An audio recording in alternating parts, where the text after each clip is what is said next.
Hi, I talked some time ago about punctuation. I did work as an editor and I taught English and communications. But here I want to talk about organising information. And this means any information almost. Now, there are many ways to organise information, to structure it. Structure is very, very important. Many journalistic articles just ignore this. Now, one way of organising information is to make a general statement like Israel is wrong, and then give evidence to back that up. That's called deductive.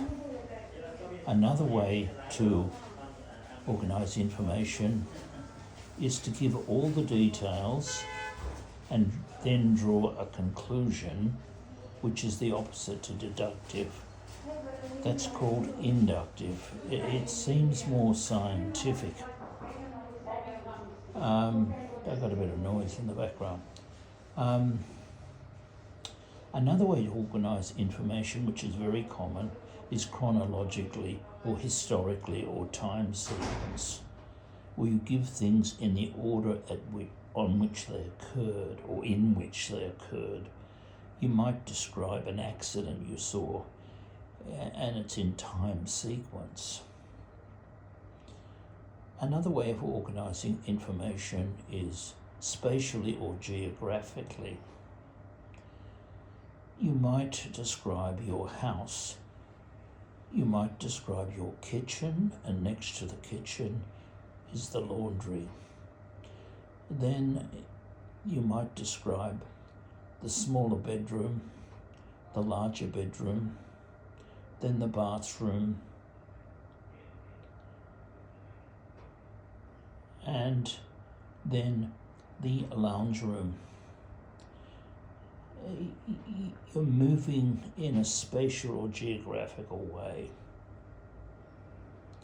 Another way to organise information is to start with an overall picture and then focus down to a specific case. For instance, you might start talking about Australia, then you focus on Sydney, then you focus on a suburb, and then you focus on a particular family within that suburb. Now, your structure, just to mention it, is obviously governed by your purpose. Now, another way to organise information, and it could be a doctor's report, is what needs to be done most urgently down to least urgently. Some reports have what is most important, which is more general than urgency, down to least important. Now, I can't emphasize how much structure is important, and you must tell the reader about your structure, how you're organizing information. As I said, too many magazine, journalist articles, and even speeches are just not well organized.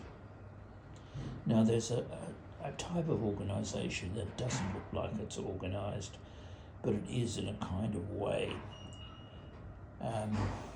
As a result of Sigmund Freud and his ideas, some people wrote stream of consciousness, and this is where one thing suggests another, though it's a very personal one thing suggests another. Most other forms of structure think about how the average person can think about things, but stream of consciousness is very subjective. But it does have a place in literature, maybe poetry, and maybe in comedy.